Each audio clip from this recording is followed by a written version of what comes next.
उसने 30 लोगों की हत्या की है। ये टैटू उसके मारे गए गैंग सदस्यों की याद में है। ये सॉलिटरी कन्फाइनमेंट सेल है। इस गेट से अंदर जाने के बाद वो फिर कभी बाहर नहीं आते। अब हम सेल्स की ओर जा रहे हैं।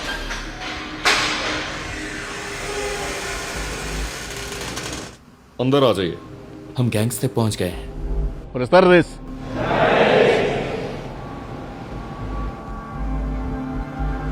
उनके परिवार के किसी भी सदस्य को उनसे मिलने की इजाजत नहीं है। दोनों गैंग्स को एक साथ जेल में रखा गया है। इनमें से प्रत्येक ने 200 से अधिक लोगों की हत्या, बलात्कार तथा कई अन्य अपराधों में भाग लिया था।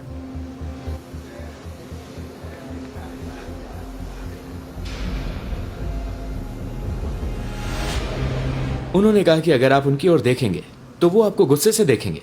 चलो देखते हैं। जैसे कि आप देख सकते हैं, उनमें से हर एक ने सफेद यूनिफॉर्म पहनी है, टी शर्ट, सफेद शॉर्ट्स और सफेद चप्पल।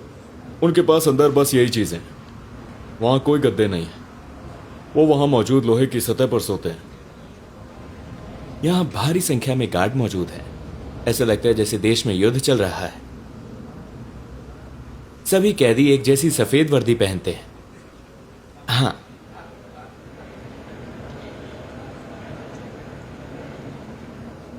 यहाँ की लाइट्स कभी बंद नहीं होती। वो 24/7 चालू रहती हैं ताकि कैदियों को समय का पता ना चले और गार्ड उन पर नजर रख सके। उनके पास दुर्व्यवहार करने का कोई मौका नहीं है। प्रत्येक सेल की क्षमता 100 कैदियों की है, लेकिन हर सेल में केवल 80 बिस्तर हैं। उनके पास ठंड से बचने के लिए कोई कंबल या अन्य सामान नहीं है।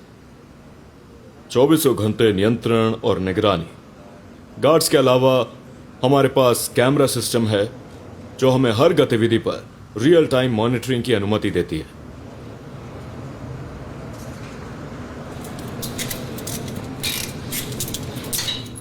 उनमें से कुछ को अब व्यायाम करने के लिए बाहर जाने दिया जा रहा है।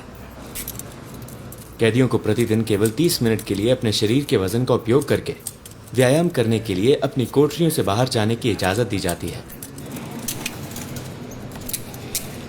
सभी सेल्स अपनी पूरी क्षमता पर हैं।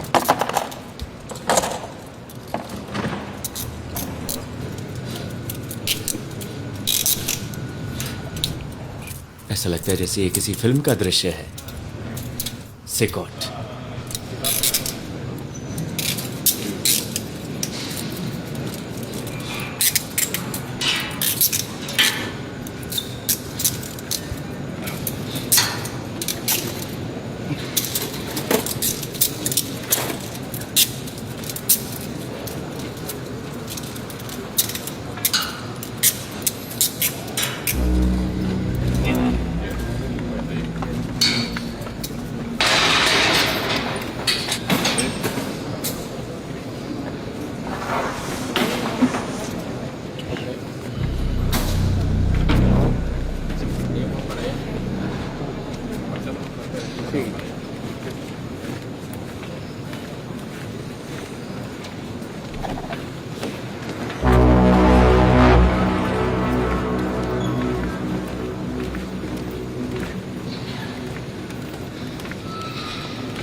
Solamente hay un clamor, abre los cielos sobre nosotros, abre los cielos, Señor, a llover. उन्हें सिर्फ इसी एकमात्र गतिविधि की इजाजत है। उन्हें कुछ और करने की इजाजत नहीं है। Somos tu pueblo, somos tu hija, abre los cielos, Señor.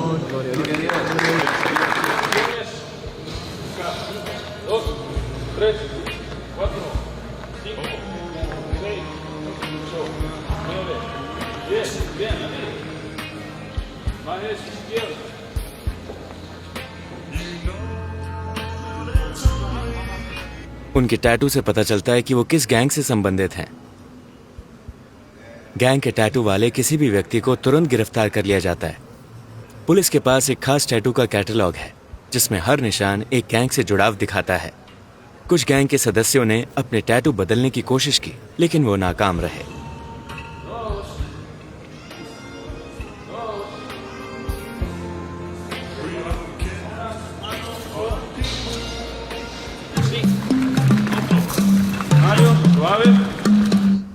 यहां नर्सें हैं। एक डॉक्टर रोजाना आकर इनका चेकअप करते हैं। मेडिकल स्टाफ का हमेशा यहां रहना जरूरी है क्योंकि कैदियों को बाहर जाने की इजाजत नहीं है। यहां से एक कमरा है जहां वो अपने वकीलों से वीडियो कॉल के जरिए बात कर सकते हैं। मुकदमे यहीं चलते हैं क्योंकि उन्हें बाहर जाने की इजाजत नहीं है। यहां वो अपने वकीलों से वीडियो कॉल के जरिए बात करते हैं। यहाँ हम कैदियों को बैठाते हैं। बैठ जाओ। स्क्रीन के जरिए हम अदालत को और दूसरे जेलों को देख सकते हैं जो एक ही सुनवाई से जुड़े हैं। जी हाँ, यहाँ हमारा क्लिनिक है। इस शानदार जेल के अंदर ये सारे कमरे देखो। ये इलाज और इंजेक्शन देने की जगह है।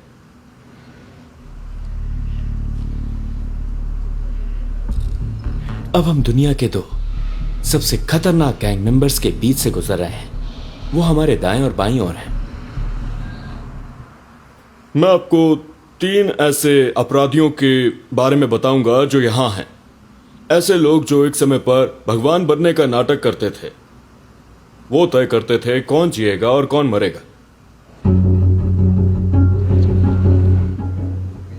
वो हमें इन 3 अपराधियों के बारे में बताएंगे। हाँ, अपना मास्क उतारो। और हम इनके अपराधों के बारे में जानेंगे। वो समाज के लिए बहुत बड़ा खतरा थे। उर्फ एल सेको, बैरियो 18 गैंग का सक्रिय सदस्य। इस शख्स पर गंभीर हत्या का आरोप है। इसे 100 साल से ज्यादा की जेल की सजा मिली है। अपनी शर्ट ऊपर करो। उनके टैटू बताएंगे कि वो किस गैंग से संबंध रखते हैं। इसने 5 लोगों को मारा।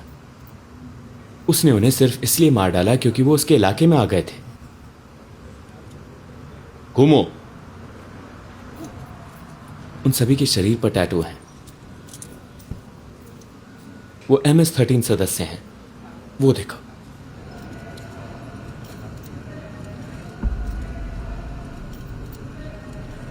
इसने 4 लोगों का अपहरण किया था। उसके बगल वाले ने 5 लोगों की हत्या की थी। ये यहां कैद अपराधियों का बस एक छोटा सा नमूना है। तीसरा कैदी भी एक गैंग का सदस्य है। इसने एक जवान लड़की को मार डाला जिसका एथलीट बनने का उज्जवल भविष्य था। बाद में उसने उसकी हत्या कर दी। अपनी शर्ट ऊपर करो। उसने उसका भविष्य छीन लिया।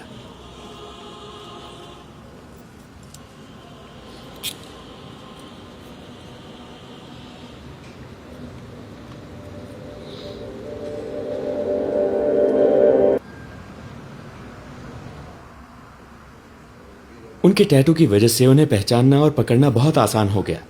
उसके शरीर पर 18 का टैटू बना हुआ है। इसका मतलब है कि वो बैरियो 18 का सदस्य है। ज्यादातर टैटू जो तुम इन पर देखोगे उनमें कुछ कब्र के पत्थर बने होंगे।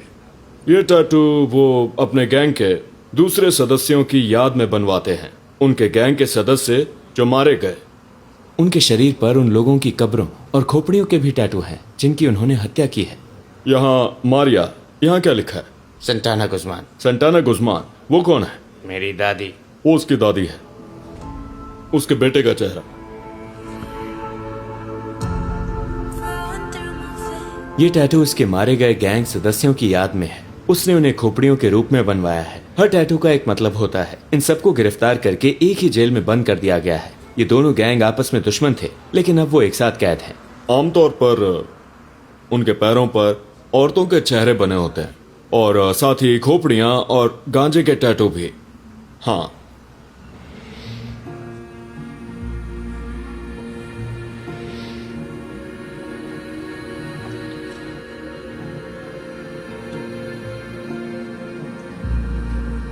शुक्र है मैं बहुत दूर रहता हूं। अगर इनमें से कोई भविष्य में मुझे पकड़ लेता तो मैं बहुत मुसीबत में पड़ जाता।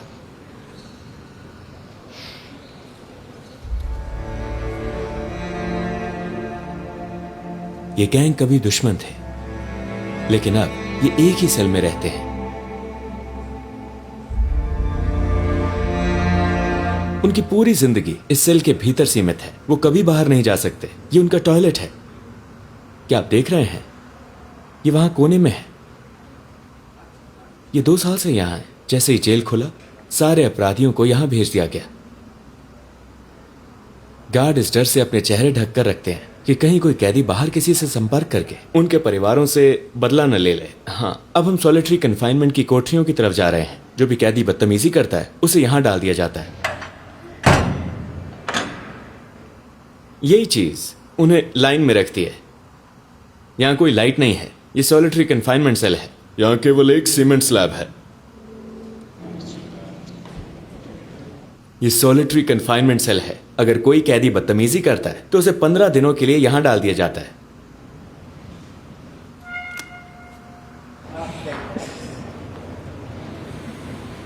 वो खाने के लिए भी अपनी कोठरी से बाहर नहीं निकलते। खाना अंदर ही पहुंचाया जाता है। सिर्फ बीन्स और चावल, कोई चिकन नहीं, कोई मांस नहीं।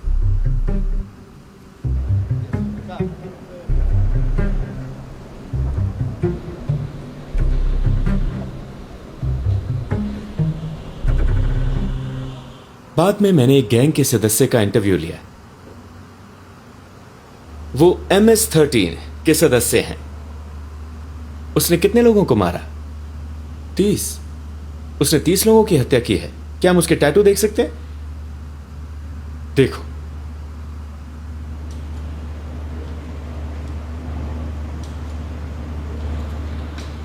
क्या उसे अपने अपराधों पर पछतावा है? क्या तुम्हें अपने अतीत में किए गए कामों का पछतावा है? Encontrándome a un penal de máxima seguridad donde solo lo básico se le da a uno, se lamenta uno. Quizá uno se hace fuerte durante el día, pero en la noche uno se lamenta y llora, encontrándose en esta condición. वो कहता है कि वो रोज रोता है और उसे अपने किए पर पछतावा है, लेकिन अब बहुत देर हो चुकी है। उसे पश्चाताप होता है, लेकिन उसे न्याय का सामना करना ही होगा।